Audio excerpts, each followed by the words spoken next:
How to make money on social media. Social media is everywhere. It is rare that you go a day without seeing some form of social media, whether it is your social media or seeing it while out and about. From my research, I find it quite interesting that there are so many people out there who are not making money from the digital age, especially business owners. Become a consultant.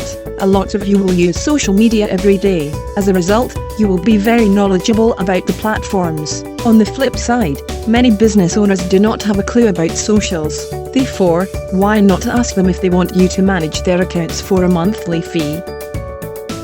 Another method is dropshipping. There are thousands of people now who are getting huge paydays just from dropshipping items to customers. Dropshipping is where you advertise a product online. Then you mostly get the products shipped to the customer without having to stock them yourself. Although you may think this is now too competitive, it is not. People are making millions from this. Also, it is quite easy to set up if you carry out the correct research and you choose the right product in the best target market. Overall, there has never been a better time to make money online. Let's face it, the majority of people are on social media every day anyway, so they might as well make money while on there. Also, it's not just Mark Zuckerberg and the individuals right at the top of the game who can make money from the digital age. It is open to everybody, including you. Subscribe now for the next video.